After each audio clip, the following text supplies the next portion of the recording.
स्वागत है हमारे इस चैनल में। आज हम बात करने वाले हैं एवेंजर्स डूम्सडे के बारे में और ब्रेक डाउन करेंगे कि इस मूवी का फुल ट्रेलर कब रिलीज हो सकता है। इसमें कौन से वो बड़े इवेंट्स होंगे जो मार्वल के पूरे मल्टीवर्स को हिला के रख देगी, और डूम का चेहरा 616 टोनी स्टार्क यानी आरडीजे से क्यों मिलता जुलता है। इसमें फॉक्स एक्समैन के ओरिजिनल एक्समैन का क्या रोल होगा, और ये मूवी कौन से उन हीरोज़ की आखिरी मंजिल यानी मौत हो सकती है। और आखिरी में इस मूवी का फुल ट्रेलर कब रिलीज़ करेगी मार्वल। एवेंजर्स डूम्सडे एमसीयू की 5वीं एवेंजर्स मूवी होगी एंड गेम के 7 साल के बाद, क्योंकि फेज़ 4 में कोई भी एवेंजर्स मूवी रिलीज़ नहीं हुई थी पहले 3 फेजेस की तरह। डूम्सडे आज के ईयर के एंड में दिसंबर 18 के दिन रिलीज़ होगी ड्यून 3 के साथ, जिस दिन को इंटरनेट ने ठीक से नाम रखा है ड्यून्सडे। थोड़ी स्पेकुलेशन थी कि डूम्सडे अपनी रिलीज डेट चेंज कर सकती है ड्यून की वजह से, लेकिन मार्वल ने सिनेमाकॉन लास वेगास के इवेंट पर दिसंबर 18 का रिलीज फिर से कंफर्म किया एक पूरे फुल ट्रेलर के साथ। इसका मतलब एवेंजर्स डूम्सडे टक्कर देगी ड्यून 3 को, मतलब डूम्सडे असली में शुरू है अब। हाँ, मार्वल ने एक ट्रेलर रिलीज किया सिनेमाकॉन के ऑडियंस के लिए, लेकिन उनकी सिक्योरिटी इतनी तगड़ी रखी कि ट्रेलर को रिकॉर्ड और लीक भी होने नहीं दिया। जिन्होंने ट्रेलर सिनेमाकॉन में देखा उनके डिस्क्रिप्शन से हमें बहुत कुछ पता चला मूवी के बारे में। जैसे कि ट्रेलर शुरू होती है पैट्रिक स्टुअर्ट के प्रोफेसर एक्स के साथ, जो आसमान की ओर देख रहे हैं जिसका रंग नीले से लाल हो चुका है। यह आसमान लाल है इनकर्जन की वजह से। इनकर्जन्स एक एपोकलिप्टिक इवेंट होती है जिसमें 2 अलग यूनिवर्सेस आपस से टकरा के तबाह हो जाते हैं।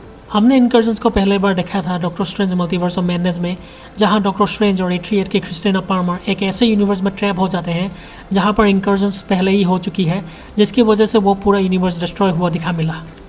हमें फिर पता चला कि इस यूनिवर्स का डॉक्टर स्ट्रेंज पूरा पागल हो चुका था, जो डार्क होल का यूज़ करके दूसरे यूनिवर्स में ड्रीम वर्क करता, जिसकी वजह से ही इस यूनिवर्स में इंकर्जन्स हुए। ड्रीम वर्क करके ही 616 की वंडा ने एट्रिएट वंडा को अपने वश में किया था, और मूवी के क्लाइमैक्स में 616 स्ट्रेंज जॉम्बी स्ट्रेंज बने थे। तो अब चलते हैं इस मूवी के मेन इवेंट यानी डॉक्टर डूम की तरफ। हमें यह पता नहीं है कि इस मूवी में डूम का मोटिवेशन क्या है और वो क्या अचीव करना चाह रहा है। डूम पूरा इविल भी हो सकता है जिसको सिर्फ वर्ल्ड डोमिनेशन की पड़ी है, या फिर यह भी हो सकता है कि वो अपने आप को एक हीरो मानता हो जिसको अपने ही तरीके से पूरे मल्टीवर्स को बचाना है। और आरडीजे ने अनाउंसमेंट के टाइम में भी बोला था न्यू मास्क सेम टास्क, मतलब मास्क तो नया है लेकिन काम अभी भी वही सेम ही है। जैसे ही आयरन मैन ने दुनिया को बचाने के लिए अल्ट्रॉन को बनाया था या फिर सोकोविया के अकॉर्ड साइन किए थे, क्योंकि उनको लगा था ये सब करके वो दुनिया को बचा सकते हैं, लेकिन हमें पता है वो डिसीजंस का कुछ उल्टा ही नतीजा निकला।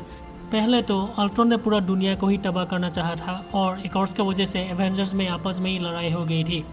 मतलब डूम एक टोनी स्टार्क का ही एक्सट्रीम वर्जन हो सकता है, लेकिन टोनी अगर गलत डिसीजन लेता भी एक अच्छा आदमी ही था। पर डूम का कोई लिमिट नहीं है और वो कोई भी हद पार कर सकता है अपने गोल्स को अचीव करने के लिए। डूम इस ट्रेलर में पहली बार बात करते हुए दिखाए गए थे। आरडीजे अपने डूम की परफॉर्मेंस में एक ईस्टर्न यूरोपियन जैसा एक्सेंट का इस्तेमाल कर रहे हैं। ये इसलिए क्योंकि डूम का असली देश लाटवेरिया है, जो मार्वल यूनिवर्स का एक काल्पनिक देश है सोकोविया की तरह।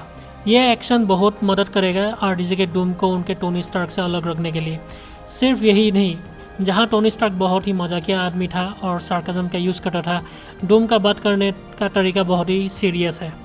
डूम अपने लाटवेरियन एक्सेंट में ये बोलता है सुने जाते हैं कि उन्हें उस दिन ख़त्म होने से पहले कोई बड़ी डिसीजन लेनी पड़ेगी। मेरे ख्याल से डूम यहाँ इंकर्जन्स की बात कर रहा है, जहाँ हीरोज़ को ये डिसीजन लेना पड़ेगा कि वो कौन सी यूनिवर्स को तबाह होने देंगे और किस यूनिवर्स को बचाएंगे।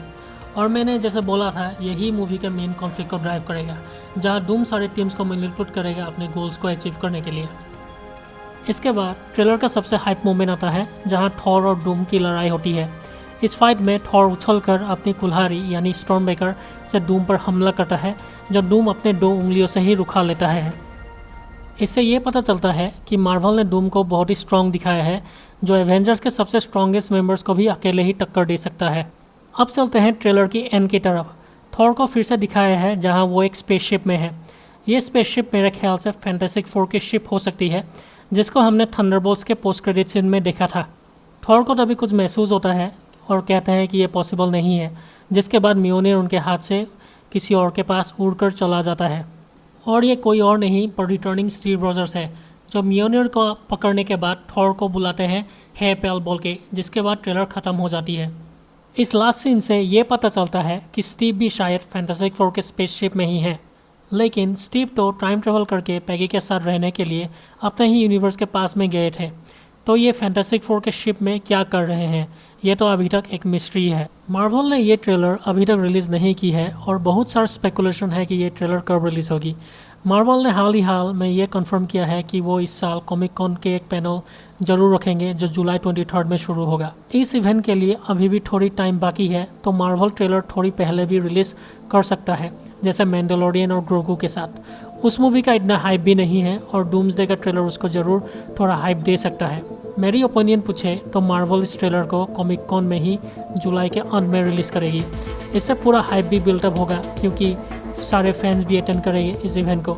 ये मूवी मार्वल के लिए बहुत इंपॉर्टेंट है क्योंकि इनके पिछले कुछ सालों में थोड़ी बॉक्स ऑफिस में हालत ख़राब है और वो इन्फिनिटी वॉर एंड गेम वाली हाइप वापस लाना चाहते हैं। मैं अपने अगले वीडियो में ये बात करूँगा कि मार्वल का फेज़ 4 और 5 में डाउनफॉल क्यों हुआ और वो क्या कर सकते हैं अपनी उस गलती को आगे जाकर सुधारने के लिए। तो आपको अगर वो वीडियो देखना है तो लाइक कीजिए इस वीडियो को।